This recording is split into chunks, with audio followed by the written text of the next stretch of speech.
Fala pessoal, sejam todos bem-vindos a mais um vídeo do NS Futebol. Seguinte dia de Bayern de Munique para vocês. Como vai funcionar esse vídeo? A gente vai explicar o encaixe do Harry Kane neste Bayern de Munique, beleza? Então me acompanhe a partir de agora nessa querida aventura. Temos o seguinte, pessoal.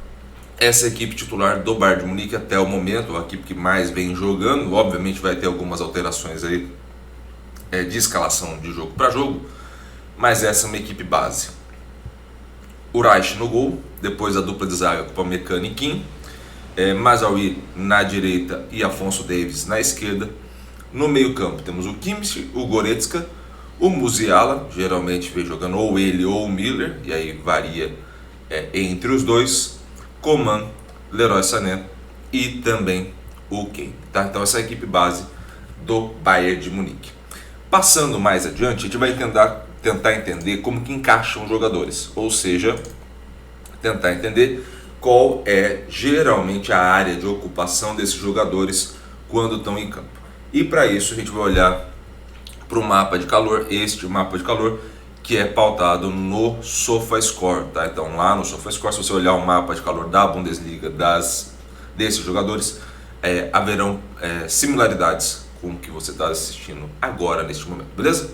Então temos um Afonso Davies, e aí obviamente eu vou desenhar, né, porque eu gosto, mas basicamente a gente vai ter um Afonso Davies sendo o cara responsável por dar profundidade para o lado esquerdo. O Mazraoui até apoia bem pelo lado direito, e você tem tanto no Kim quanto no Upamecano uma linha mais alta de zaga, então você tem eles bem posicionados aqui próximo da linha, atuando o Min mais pela esquerda de fato, então ele consegue fazer esse apoio direto às costas do Afonso Davies, que vai subir bastante. O Mazraoui vai subir, mas não tanto, e ele não subindo tanto, o Upamecano fica um pouco mais e ocupa mais a região central, e aí você tem esse balanço defensivo da equipe do Bayern de Munique, tá bom? A partir disso, você passa a encaixar os meias. Então, onde que encaixam os meias nessa organização do Bayern de Munique? Você passa a ter em amarelo o Kimmich. Então, o Kimmich de fato vai preencher toda essa área que está marcada aqui, tá? Ele vai fazer todo esse apoio. Começa mais pela esquerda, vai centralizando a jogada, e aí ele vai construindo e distribuindo essas jogadas de acordo com a demanda. Então, sim, é um jogador muito inteligente, muito importante para a equipe do Bayern de Munique, e grande parte das vezes na função que está fazendo vai passar desapercebido para a gente, tá? Por quê? Porque não vai ser o cara ou da assistência, porque ele está fazendo essa construção desde essa parte aqui de trás, então não vai ser o cara necessariamente da assistência, não vai ser o cara necessariamente das jogadas bonitas, e vai dar a sensação que ele está jogando abaixo do que ele deveria jogar. Mas na verdade, nesse sistema, se você não tem um cara para fazer a função de 5 aqui, né, de volante, ele fica encarregado de fazer essa transição. E se o Bayern está conseguindo fazer a transição, quer dizer que ele está conseguindo jogar bem de acordo com a própria demanda, tá? Também nesse cenário você tem o Goretzka aí já um pouco mais à frente, nessa linha em azul aqui, tá? Então você tem o Goretzka um pouco mais à frente. O Goretzka apoiando um pouco mais, consegue explorar um pouco mais o espaço em frente à área, mas mesmo assim de maneira um pouco mais tímida. Não é aquele jogador, por exemplo, para quem esteja acompanhando futebol europeu, não é, por exemplo, o Bellingham, que vai toda hora pisar na área. Ele até vai pisar algumas vezes, mas não em alta frequência.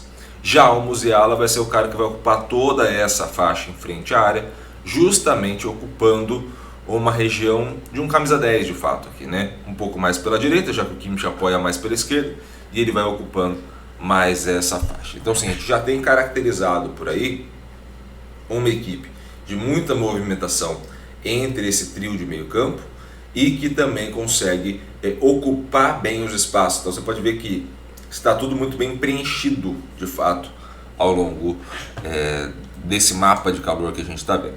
Ainda faltam os dois pontas. Então eu tenho, além do ataque que eu vou ter ali pelo Afonso Davies e também pelo Mazraoui apoiando de fato esses jogadores aqui, então eu tenho essa subida do Afonso Davies, tenho essa subida do Mazraoui, mais tímida, mas tenho, e passo a ter também, nesse mesmo cenário, o processo de infiltração, de penetração, justamente do Sané e do Coman. O Coman faz mais essa linha de fundo, então você vai ver por vezes tanto ele quanto o Alphonso Davies fazendo um movimento nessa região do campo aqui, onde eu fiz esse X, justamente vindo em direção à área. Então eles começam, fazem a jogada toda por aqui e vêm em direção à área. Vale lembrar, a área protege o atacante, entre aspas, né? Então assim, compensa muito mais eu ir cercando quando ele já está dentro da área do que necessariamente eu dar o bote e correr o risco do pênalti. Então muitos atacantes, principalmente dessas grandes potências, o que eles vão fazer? Eles vão colocar mais jogadores entrando dentro da área ali e conseguir povoar. Quando você consegue povoar essa área, né, a área de ataque, você consegue realmente provocar desconforto, porque o adversário fica sem muita opção. Ou ele dá um bote muito certeiro, ou ele comete um pênalti e aí agrava a situação de fato, tá? Mas eu tenho essa área ocupada. O que a gente pode perceber até agora? Qual área não está ocupada? A área justamente central aqui desse Bayern de Munique. Então eu tenho o Leroy Sané que vai atacar pela direita, eu tenho o Coman que vai atacar pela esquerda, mas a área centralizada desse Bayern de Munique não está ocupada. E aí, qual é o grande ponto? Quando você coloca o mapa de calor do Kane, você vê exatamente isso. O Kane vai ocupar exatamente a área que faltava para o Bayern de Munique e também dá mais uma opção de meio campo. E isso é muito importante. O Kane volta muitas vezes e dá essa opção de meio campo, como se fosse um camisa 10, e libera espaços para ataques. Então assim, o Musiala vai poder atacar, você pode ver o Goretzka atacando, você pode ver até o próprio Kimmich, que não vai ser tão frequente, mas você pode ver ele atacando. Justamente porque o Kane, ao descer, não ser um 9 mais centralizado, né, e aí vocês vão ver no vídeo amanhã, por exemplo, o Joselu, né, que é um cara só nesta área, ou quem assistiu o vídeo do São Paulo, o próprio Caleri, um cara só dessa área, ele desce e faz a função de 10 também. E ao descer e fazer essa função de 10, ele consegue aumentar a movimentação dessa área e também preencher um espaço de camisa 9 com qualidade aqui para o Bayern de Munique, tá? Então a gente já tem o encaixe dessa equipe. Para a gente ir finalizando, eu acho sempre muito importante a gente fazer os comparativos e ter aí essa análise de como a gente pode fazer esse cenário, tá? Então vamos às demandas de jogo que geralmente estão aparecendo para os centroavantes nessas primeiras 3 rodadas da Bundesliga. Então o que mais tem aparecido para eles? Chute, então essa é a primeira parte, e também gols. Então o que a gente olha no centroavante na Bundesliga, e grande parte das ligas vão ser mais ou menos o mesmo perfil, tá? Com maior grau de demanda ou menor, mas vai ser mais ou menos o mesmo perfil. Se você coloca esse cenário que a gente está colocando, perceba como não está relacionado, por exemplo, uma progressão, não está relacionado ao passe. A função base é justamente finalizar certo e converter para gol. São essas duas funções básicas que a gente vai ter. E nesse cenário das duas funções base, eu posso fazer um comparativo, por exemplo, do Harry Kane com o Kolo Muani, que foi agora para o Paris Saint-Germain, mas que jogou as 2 primeiras rodadas, ou pelo menos parte dessas 2 rodadas pelo Frankfurt. Então assim, é um bom parâmetro de comparação, só porque a gente vai ver esses dois, por exemplo, numa Champions League, a gente vai ver esses dois ocupando grandes equipes, pelo menos o poderio financeiro do futebol mundial, e isso facilita a comparação.